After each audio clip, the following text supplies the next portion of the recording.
Bienvenue dans cette nouvelle vidéo, dans ce nouveau Value Asset dans laquelle on va voir aujourd'hui les 5 erreurs ads qui ruinent ta marque. C'est quasiment sûr que tu fais une de ces 5 erreurs et ça peut être dramatique pour tes résultats publicitaires et tes résultats e-commerce. Donc on va voir ça à travers cette vidéo. On va vraiment essayer de deep dive à travers chacun des points.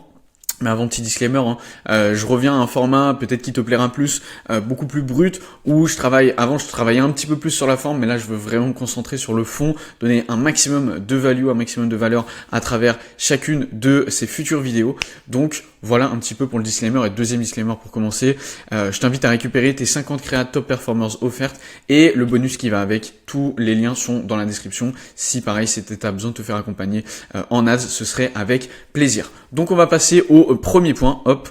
On va, voilà, encore une fois, voir ces 5 erreurs en détail. Mais là, on va commencer par le premier point. Et ce premier point, c'est de sous-investir en créa. C'est une erreur monumentale que je vois chez beaucoup de marques parce que le média est devenu bien plus important que le média buyer. Ça fait un moment et ce sera d'autant plus le cas dans les futures années. Mais en 2025, 80% de la perf, si ce n'est plus, vient de la créa. Et il y a beaucoup de marques qui, justement, investissent beaucoup d'argent chaque mois en publicité, 10 000, 20 000, 50 000 euros pour certaines, et n'investissent qu'une fraction de ce budget en production, en créa pure. Alors le résultat, c'est que du coup, il y a une fatigue qui est beaucoup plus rapide, une fatigue publicitaire qui est beaucoup plus rapide, il y a une baisse de CTR et des CPM qui grimpent. Et quand on a des CPM qui grimpent, c'est de très mauvais augure.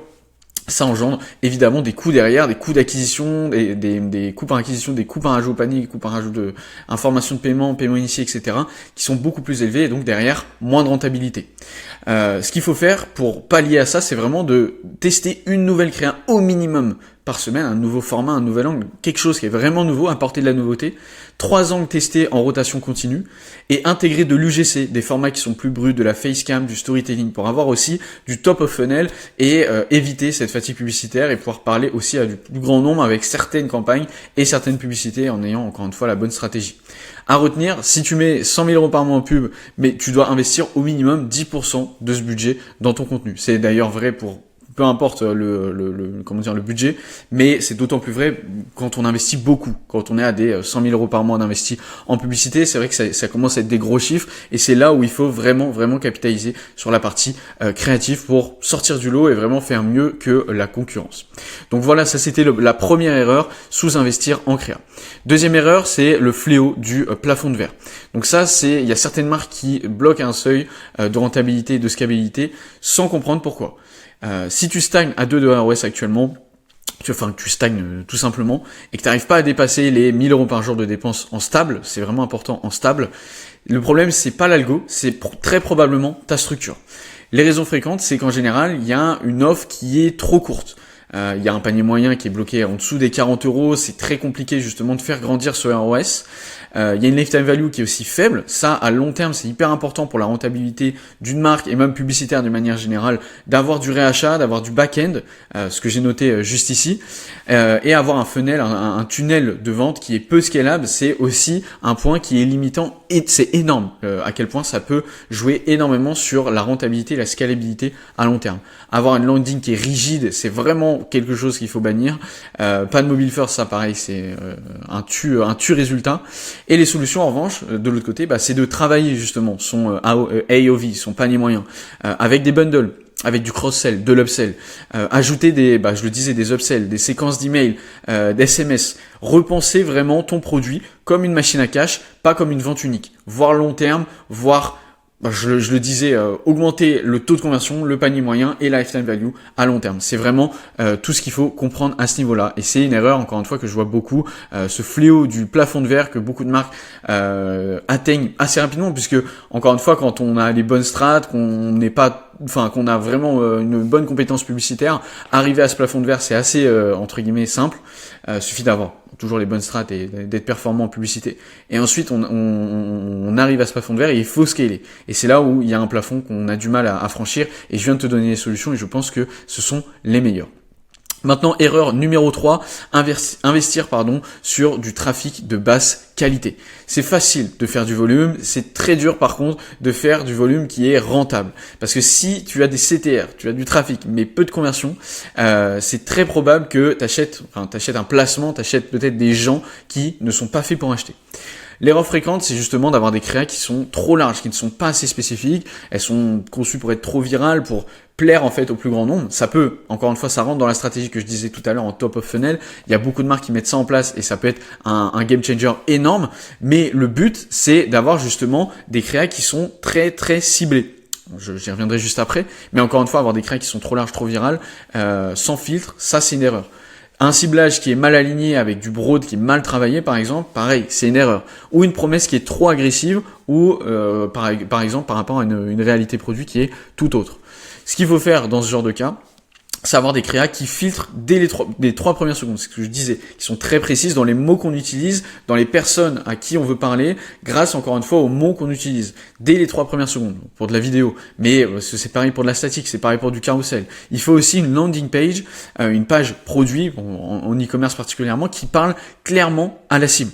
Pas à tout le monde. Encore une fois, il faut être très spécifique. Il faut des tests créa avec des angles très différents pour affiner ton audience. Mais encore une fois, ne serait-ce que avoir des publicités, des créas qui parlent à une certaine niche, à un certain persona, en étant très ciblé et en ayant, pareil, sur la landing page, Meta va vite comprendre qui réagit à ces publicités, qui clique, qui reste sur le site, qui achète, etc., etc. Et ça va être beaucoup plus simple pour l'algorithme d'apprendre, de comprendre et de proposer les publicités aux acheteurs potentiels qui sont les meilleurs pour, encore une fois, avoir plus de rentabilité pour toi en tant que marque à long terme. Donc ça, c'était l'erreur numéro 3. Au niveau de l'erreur numéro 4, c'est un petit peu, enfin, ça va dans la continuité de ce que je disais tout au long et ce que je partage à travers toute cette chaîne YouTube, c'est l'effet passoire. Parce que tu as beau remplir ton funnel, si tout s'échappe derrière, tu gaspilles ton budget bêtement. Tu payes du trafic, mais ton funnel, ton tunnel est fragile, eh bien il y a une fuite qui peut être présente à chaque étape. Et ça, encore une fois, ça te fait perdre énormément d'argent. Et ce serait dommage de pas, boucher, réparer ces fuites pour vraiment maximiser ton budget. Parce que tu peux même être rentable, voire très rentable en publicité, mais tu pourrais l'être beaucoup plus si, encore une fois, tu pouvais résoudre ces quelques checkpoints que j'ai notés juste en dessous. Le premier, c'est évidemment le temps de chargement mobile et même le temps de chargement de manière générale. Il faut que ce soit inférieur aux 2 secondes. Il faut qu'il y ait aussi un taux de conversion qui soit bon, parce que s'il est en dessous des 1%, c'est alerte rouge. Et un checkout qui est trop long, qui a pas d'upsell, qui a pas de cross-sell. Voilà, tout ça, ça peut être quelque chose qui est c'est que quelques points, mais toute cette partie taux de conversion, parce que ça rentre dans la partie conversion du site, elle est essentielle pour avoir des résultats et encore une fois maximiser son résultat publicitaire. Et également, ce qui vient après, avoir du post-achat. Augmenter, en fait, tout simplement, si je devais résumer comment, ce sur quoi bosser, il y a 3 points, ce sur quoi bosser après la publicité. Il y a le taux de conversion pour maximiser son budget publicitaire. Il y a le panier moyen et la lifetime value. C'est des métriques, des KPI, des recettes que tu connais déjà, mais sur lesquelles il faut absolument bosser et prendre du temps et s'investir pour, encore une fois, rentabiliser son budget. Ce serait dommage si on dépense 10 euros, qu'on a un retour sur investissement. Avec 10 euros, on génère 20 euros, on a 2 ROS, c'est bien, mais on pourrait faire 3, 4, 5 fois plus, encore une fois, si on résolvait ces problématiques de taux de conversion, de panier moyen et de lifetime value. Et ce qu'il faut, c'est de faire un audit vraiment du funnel tous les mois. C'est hyper important, avoir une cohérence entre l'offre, la pub et la landing et ajouter des éléments de réassurance, c'est très très important, les avis, les garanties, etc.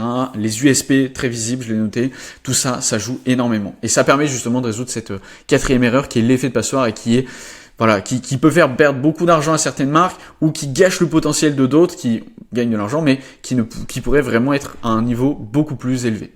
Au niveau de l'erreur numéro 5, on est sur une segmentation de campagne qui est en carton. Ça, il y a beaucoup de marques pareilles qui le font, qui peuvent gagner de l'argent mais malheureusement qui pourraient gagner beaucoup plus si elles ne faisaient pas cette erreur. Et cette erreur, c'est d'apporter trop de complexité. Parce que la complexité n'apporte jamais ou quasiment jamais sur Meta de performance. Trop de segmentation, ça cannibalise tes résultats. Si tu as 10 campagnes, 14 audiences, tu as des dizaines, voire des centaines de créas à travers tout ça, tu pourras pas, toi, t'y retrouver, mais l'algo, c'est pareil. Alors, je parle souvent du tracking où si on a un tracking qui est optimisé, on a beaucoup plus de remontées de données, que ce soit pour l'algo, pour qu'il apprenne, et pour toi, pour prendre les bonnes décisions, c'est pareil. Quand il y a trop de complexité, c'est complexe pour toi de te retrouver là-dedans, alors je t'explique même pas l'algorithme. L'algo, il ne peut pas optimiser efficacement s'il y a trop de complexité. Tu penses ciblage précis, alors que Meta, il veut du signal large. Ce qu'il faut, c'est justement avoir une campagne en broad principale. Je le disais tout à l'heure, en le faisant de la bonne façon, c'est vraiment important.